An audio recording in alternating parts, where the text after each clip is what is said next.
الحمد لله الذي تفرد بربوبيته وألوهيته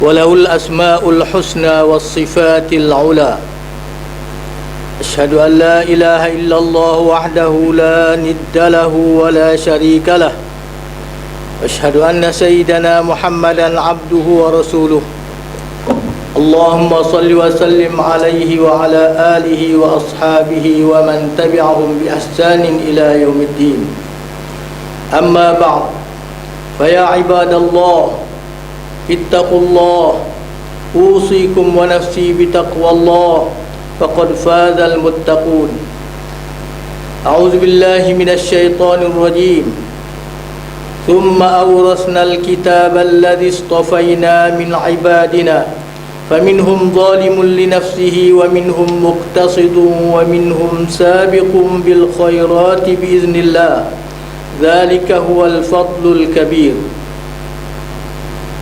Maksudnya, kemudian kami Allah jadikan Al-Quran itu diwarisi oleh orang-orang yang kami pilih dari kalangan hamba-hamba kami. Maka di antara mereka ada yang berlaku zalim kepada dirinya sendiri dengan tidak mengindahkan ajaran Al-Quran, dan di antaranya ada yang bersikap sederhana, dan ada di antaranya pula yang mendahului orang lain dalam berbuat kebaikan dengan izin Allah. Yang demikian itu ialah limpah kurnia yang besar dari Allah semata-mata. Sidang jemaat sekalian, bertakwalah kepada Allah dengan sebenar-benar takwa, dengan cara taat melakukan suruhan Allah dan segera meninggalkan kerja-kerja yang berdosa. Ingatlah, hanya orang yang rajin melakukan amal soleh sahaja akan Allah bahagiakan hidup mereka sama ada di dunia maupun di akhirat nanti. Sidang jemaat yang dirahmati Allah sekalian, berdasarkan ayat ke-32 dari surah Fatir yang saya bacakan sebentar tadi, ulama telah membuat kesimpulan untuk mengambil beberapa pengajaran. Pengajaran pertama, semua manusia adalah ciptaan Allah, namun Allah tidak memberikan kemuliaan kepada semua manusia. Di antara kemuliaan seseorang ialah Allah memilihkan untuk memahami dan memelihara kesucian Al-Quran. Pengajaran yang kedua, di kalangan kita yang beriman dengan Al-Quran, Allah membahagikan kepada 3 golongan, yaitu golongan pertama, di kalangan kita ada yang berlaku zalim terhadap diri sendiri. Golongan kedua, di kalangan kita ada yang bersikap sederhana.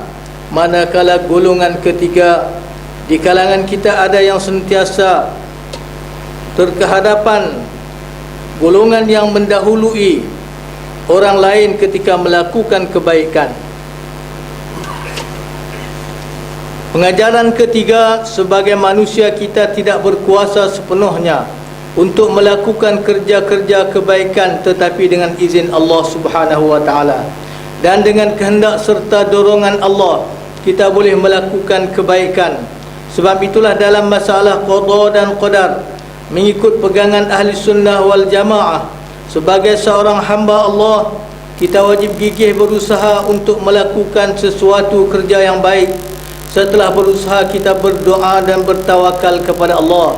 Akhirnya kita mesti bersedia dengan hati yang redha untuk menerima apa jua ketentuan Allah. Sesungguhnya sama sekali tidak akan berlaku apa jua pun kecuali dengan kehendak dan ketentuan Allah Subhanahu wa taala. Pegangan ahli sunnah wal jamaah ini berbeza dengan pegangan puak Jabariyah yang menyerahkan kuasa sepenuhnya kepada Allah. Pegangan ahli sunnah wal jamaah juga berbeza dengan pegangan puak Qadariyah yang mengatakan manusia berkuasa sepenuh untuk mengatur dan menentukan sendiri setiap urusan mereka. Oleh itu kita wajib senantiasa cermat dan berhati-hati. Ditakuti kita sibuk memperkatakan ajaran Jabariyah itu sesat, Qadariyah itu sesat, Syiah itu sesat, dan berlawanan dengan pegangan ahli sunnah wal jamaah, tetapi tanpa disedari pegangan sesat itu menjadi darah daging i'tiqad kita.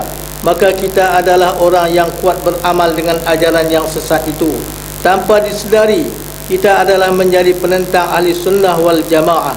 Sidang jamaah yang dirahmati Allah, pengajaran keempat yang dapat diambil dari ayat yang saya bacakan di awal khutbah tadi ialah sekiranya kita suka kepada kebaikan dan kita selalu melakukan kebaikan, maka Allah akui bahawasanya kita adalah orang yang baik. Allah berjanji akan memudahkan kita untuk melakukan berbagai kebaikan yang berlipat ganda kepada kita. Sebaliknya, jika kita derhaka kepada Allah, sama ada melakukan apa yang Allah larang ataupun meninggal apa yang Allah Ta'ala perintah, maka kita adalah orang yang tidak baik dan orang yang tidak diberikan kebaikan, walaupun pada zahirnya kita dilihat sebagai orang yang senang. Oleh itu, mulai hari ini saya ingin mengajak diri saya juga sidang jemaah sekalian, jika hendak melakukan sesuatu perkara, kita wajib mengambil peduli hukum hakam yang telah ditetapkan oleh agama. Sekiranya kita was-was maka rujuklah kepada mereka yang mengetahui hukum agama. Sidang jemaah sekalian, kita tidak suka dizalimi, kita tidak suka berlaku zalim. Sebagai seorang Muslim yang bernaluri harus, kita tidak redha jika kita disebut sebagai seorang yang zalim, kerana Allah melarang kita dari berlaku zalim. Tetapi di dalam ayat 32 dan surah Fatir tadi, dengan terang-terang Allah menjelaskan terdapat orang yang berlaku zalim. Malah lebih dahsyat lagi, sanggup menzalimi diri sendiri. Firman Allah, "Faminhum zalimun li nafsi." Maka di antara mereka manusia ada yang berlaku zalim pada dirinya sendiri. Ulama tafsir menjelaskan, seorang itu dikira menzalimi diri sendiri sekiranya beliau tidak mempedulikan ajaran Islam dalam kehidupan mereka. Sidang jemaah sekalian, perkataan zalim yang mudah difahami ialah meletakkan sesuatu bukan pada tempatnya. Allah ciptakan kita untuk kita patuh dan taat kepada Allah. Sekiranya kita durhaka Allah, maka kita dikira berlaku zalim. Apa juga kerja yang kita lakukan benar-benar ikhlas kerana Allah dan mengikuti sunnah Rasulullah SAW, maka kerja itu dikira ibadah dan bukti kita taat kepada Allah, walaupun perbuatan itu menyeronok dan ianya dilakukan di luar dari kawasan masjid dan surau. Mencari rezeki yang halal adalah ibadah. Begitulah kita melakukan kerja-kerja kemasyarakatan, memimpin, berladang, berniaga, mengajar, malah berbuat sesama kita juga dikira ibadah. Seorang bapa yang memberi makanan tidak halal kepada anak dan tanggungannya dikira zalim. Menzalimi diri sendiri kerana berdosa mencari rezeki yang haram. Menzalimi orang lain, anak pinak, kerana sanggup memberikan mereka makanan yang tidak halal. Ingatlah, makanan haram yang mempengaruhi akal, tindak tanduk dan akhlak seseorang. Makanan yang haram akan mendorong pemakannya melakukan perbuatan yang diharamkan Allah dan menghalang mereka dari berlaku taat kepada Allah. Seorang suami atau seorang bapa yang membiarkan isteri atau anak gadisnya keluar rumah tanpa menutup aurat adalah berdosa dan dikira zalim. Menzalimi diri sendiri kerana tidak tegas mewajibkan mereka menutup aurat. Menzalimi orang lain, anak isteri, kerana beliau sanggup membiarkan mereka melakukan dosa, mendedahkan aurat. Mendedahkan aurat hukumnya haram kerana tidak taat ketegasan Quran. Suami dan bapa wajib bertegas agar isteri dan anak gadisnya menutup aurat. Seorang suami atau seorang bapa yang tidak bertegas agar isteri dan anak-anaknya menunaikan solat adalah berganda kezalimannya. Zalim terhadap diri sendiri kerana tidak bertanggungjawab, bertegas agar mereka menunaikan solat fardu. Zalim terhadap orang lain kerana beliau sanggup membiarkan mereka melakukan dosa, yakni tidak taat suruhan Allah untuk menunaikan solat. Seorang Islam yang sengaja tidak menunaikan solat fardu tanpa uzur syar'i adalah menzalimi diri sendiri. Sengaja tidak menunaikan solat fardu tanpa uzur adalah berdosa besar, dan sengaja mengingkari kefarduan solat fardu boleh menjadi murtad. Kezaliman yang paling zalim ialah murtad. Na'udzubillah min zalik. Sidang jemaah sekalian, perbuatan zalim amat dilarang oleh Allah. Allah mengharamkan kita berlaku zalim, bukan hanya sesama manusia, malah terhadap seluruh makhluknya termasuk binatang dan tumbuhan. Orang yang sanggup berlaku zalim kepada orang lain adalah orang yang berhati keras. Tetapi lebih keras daripada itu ialah seorang yang sanggup berlaku zalim dan menindas diri sendiri dan menzalimi anak isteri dan keturunannya sendiri. Sama-samalah kita menegur agar umat Islam tidak melakukan kezaliman. Pastikan diri kita, anak isteri kita dan mereka di bawah tanggungjawab kita senantiasa patuh kepada ajaran agama. Sesungguhnya rahmat Allah terlalu hampir dengan mereka yang taatkan Allah. Sebaliknya rahmat Allah terlalu jauh dari orang-orang yang durhaka kepada Allah. Sidang jemaat yang dirahmati Allah, kembalilah kepada ajaran Al-Quran.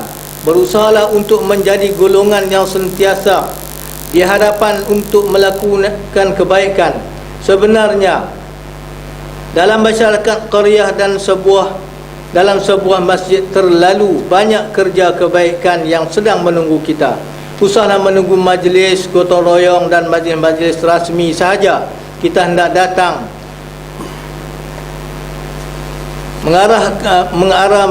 mengimarahkan masjid. Masjid setia menunggu kita. Jangan tunggu hingga mayat kita diusung dan dipaksa masuk dan diletak di dalam masjid untuk disolatkan. Ketika itu sudah tidak berguna lagi. Mereka yang hidup melaksanakan solat mayat kita, anak cucu mengadakan majlis tahlil berdoa kepada kita, namun sama sekali tidak dapat menampung dosa kita kerana tidak menunaikan solat fardu tanpa uzur syar'i.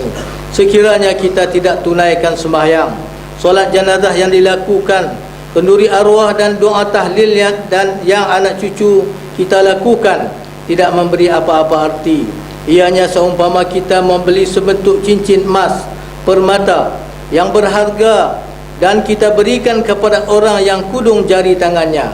Sudah pasti hadiah itu menjadi sia-sia dan yang menerima hadiah itu rasa hina dan dipermainkan. Sidang jemaat sekalian, Al-Quran setia menunggu kita. Rajin-rajinlah mendampingi Al-Quran. Belajarlah membaca Al-Quran dengan betul, menghafaznya, memahami maksudnya, beramal dan mempertahankan keagungan Al-Quran.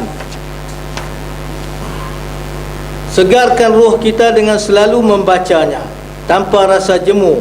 Bertegaslah agar anak-anak kita tidak buta Al-Quran. Ingatlah kita bukan hidup di zaman penjajah. Nenek moyang kita dahulu mungkin tidak boleh membaca Al-Quran dengan betul kerana mereka tidak diberi peluang. Semoga Allah ampunkan mereka. Allah terima kekurangan mereka yang serba dhaif. Dalam kedhaifan mereka, mereka berjaya mendidik kita sehingga kita boleh membaca Al-Quran. Mereka adalah orang yang hebat. Di zaman moden ini, apa pula alasan kita sekiranya kita tidak boleh membaca Al-Quran? Atau apakah yang akan kita jawab di hadapan Allah sekiranya anak-anak kita buta Al-Quran? Kerana zaman kita ini berbagai-bagai saluran media di merata tempat, di berbagai cara disediakan untuk kita mempelajari Al-Quran. Ada yang percuma, ada yang berbayar. Berlomba-lombalah untuk membaca Al-Quran. Rebutlah masa dan tempat yang amat sesuai. Rasulullah sallallahu alaihi wasallam bersabda, "Iqra'ul Qur'ana fa inna Allah Ta'ala la yu'adzibu qalban wa'iya bil Qur'an." Maksudnya, hendaklah kamu senantiasa membaca Al-Quran. Sesungguhnya sama sekali Allah tidak akan menyiksa seorang yang hatinya sebati dengan Al-Quran. A'udzubillahi minasyaitonir rajim. Wa nunazzilu minal Qur'ani ma huwa shifaa'un wa rahmatun lil mu'minina wa la yaziduz zalimina illa khasara.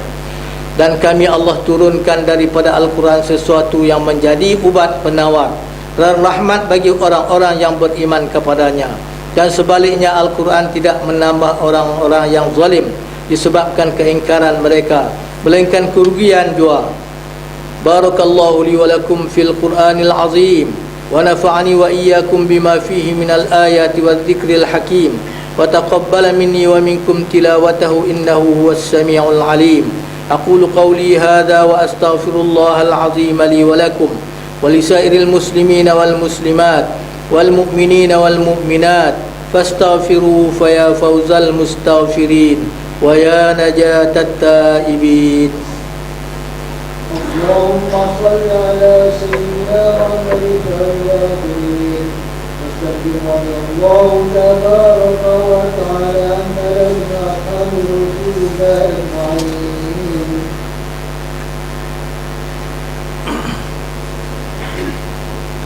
الحمد لله الذي أنزل على عبده الكتاب ولم يجعل له عوجا قيما لينذر بأسا شديدا من لدنه ويبشر المؤمنين الذين يعملون الصالحات أن لهم أجرا حسنا وأشهد أن لا إله إلا الله وحده لا شريك له وأشهد أن محمدا عبده ورسوله.